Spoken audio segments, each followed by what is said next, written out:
Un encuentro con el Padre. Un lugar seguro para crecer y desarrollar la identidad de hijos de Dios. Conduce Marta Arias. Bienvenidos. Un encuentro con el Padre.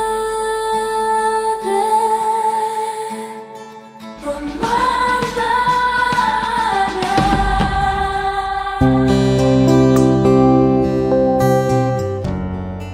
Hola, nuestro episodio de hoy nos habla del temor de Dios según el Salmo 19. En él nos muestra el temor de Dios como perfección, pureza y fundamento de la verdad. Este salmo nos presenta dos revelaciones. Primero, la revelación que está en los versículos del 1 al 6. Y el segundo, la palabra de Dios que está mostrada en el versículo del 7 al 14. Y en estas dos revelaciones aparece una hermosa joya que dice: el temor de Jehová es limpio, que permanece para siempre.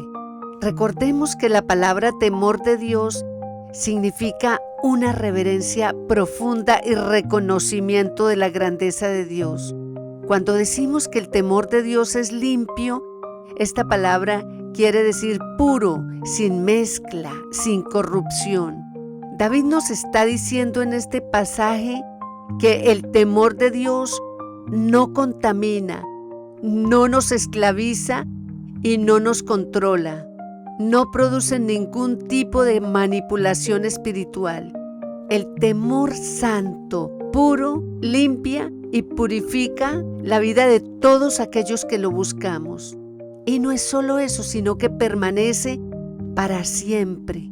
Mientras la cultura cambia y el mundo redefine la moralidad, y mientras los valores se van diluyendo, el temor de Dios no cambia. ¿Por qué?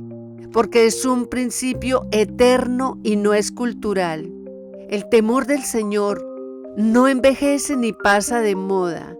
No se sustituye por religiosidad o misticismo moderno, y menos por emociones del alma.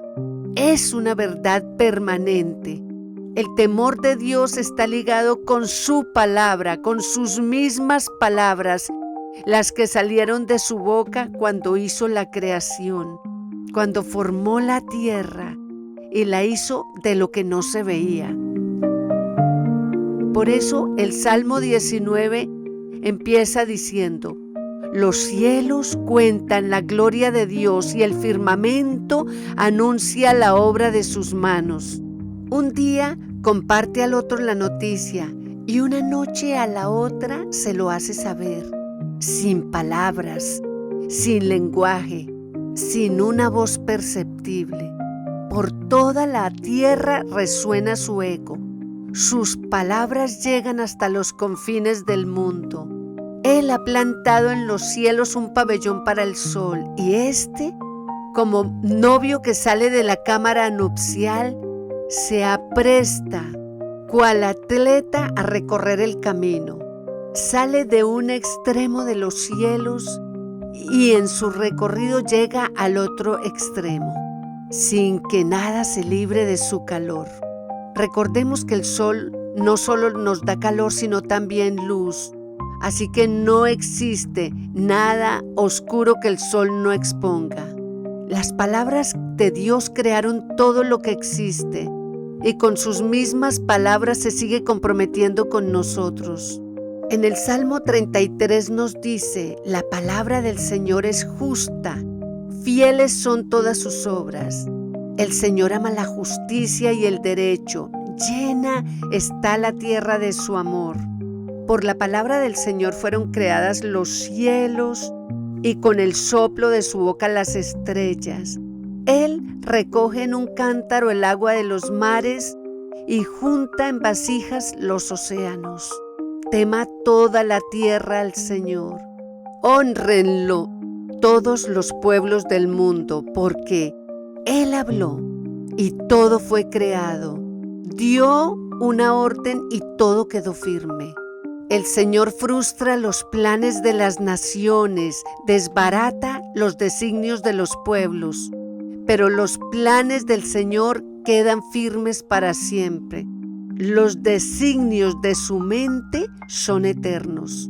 El Señor observa desde los cielos y ve a toda la humanidad. Él contempla desde su trono a todos los habitantes de la tierra. Él es quien formó el corazón de todos y quien conoce a fondo todas sus acciones.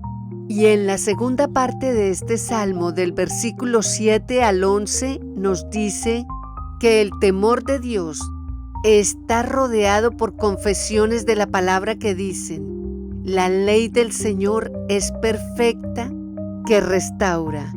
¿Y en qué resumió Jesús la ley? En amar a Dios sobre todas las cosas y al prójimo como a nosotros mismos. ¿Y qué es el amor? El poder más restaurador que pueda existir. El amor es la ley más perfecta que nos puede producir un nuevo aliento. Y continúa diciendo: el mandato del Señor es digno de confianza, da sabiduría al sencillo. Los preceptos del Señor son rectos, traen alegría al corazón. El mandamiento del Señor es claro, que da luz a los ojos. El temor del Señor es puro, que permanece para siempre. Las sentencias del Señor son verdaderas, todas ellas justas. Cuando la palabra del Señor es honrada, el temor del Señor florece. Donde la palabra de Dios es ignorada, el temor de Dios desaparece. El temor de Dios no es emociones, es una respuesta correcta a la revelación divina. ¿Cuál es la recompensa del temor de Dios y la obediencia a su palabra? La vemos en el versículo 11. Dice que si guardamos su palabra tenemos derecho a un gran galardón. David nos enseña que el temor del Señor produce en nosotros dirección, sabiduría, protección, gozo, revelación, pureza y finalmente recompensa espiritual. Pero en el versículo 10 nos dice que esa palabra, cuando la buscamos con amor y con celo, se hace más deseable que el oro, más que mucho oro refinado, y más dulce que la miel, esa que destila del panal. Si David nos enseñó esto, es porque él lo experimentó. En los Salmos, la palabra de Dios nos muestra a David como un hombre que buscaba celosamente su relación con Dios. Él cuidaba todo el tiempo su vida de no pecar contra Dios. ¿Y cómo nos muestra o nos revela David esa sensibilidad ante Dios? Siendo sensible ¿a qué? Al pecado escondido. Porque dice: ¿quién podrá entender sus propios errores? La persona que tiene temor de Dios no se autoengaña.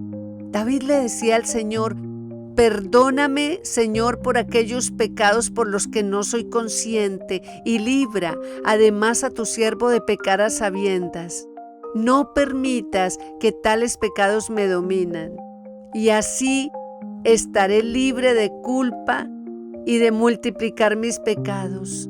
Él sabía que su propia conciencia lo podía acusar. Entonces el temor del Señor despierta una conciencia limpia. Además, nos provee una protección del orgullo. David decía: preserva también a tu siervo de las soberbias. El temor de Dios destruye la arrogancia. Y termina el Salmo diciendo: sean gratos los dichos de mi boca y la meditación de mi corazón delante de ti, oh Dios. Sean pues aceptables delante de ti mis palabras y mis pensamientos. Esto es temor de Dios en acción. En conclusión, el temor de Dios, según David, primeramente es puro, permanente y está conectado a la palabra de Dios y a sus palabras desde que el mundo existió. El temor de Dios es un transformador interno. También es un protector contra el orgullo. El temor de Dios es el fundamento de la verdadera adoración. Además, el temor del Señor no solo nos corrige la conducta, sino que purifica nuestra conciencia. Oremos. Señor, gracias por enseñarnos acerca de lo que el temor de Dios significa. ¿Qué podemos hacer sino rendirnos delante de ti y pedirte que nos ayudes a vivir tu palabra? Danos la gracia para mantenernos cerca de ti con temor de Dios en el corazón. Ayúdanos a crecer en ese temor. No permitas que nos acostumbremos a venir delante de ti de cualquier manera, sin reconocer nuestras faltas. Necesitamos que tú nos limpies cada día por las cosas que decimos, hacemos, por todas las acciones que no te agradan. Ayúdanos a presentarnos limpios delante de ti y a reconocer que tú eres un Dios soberano y poderoso, a quien venimos con honor. Te lo pedimos, Padre, en el nombre de Jesús. Amén. No olvides que el Señor siempre va a tener sus brazos extendidos y está dispuesto a enseñarte su temor. Te puedes acercar a Él sin miedo. Gracias por escuchar este mensaje. Dios te guarde. Recuerda que si deseas comunicarte con nosotros, lo puedes hacer escribiéndonos a nuestro correo electrónico unencuentroconelpadre@gmail.com. Un abrazo y que Dios te bendiga.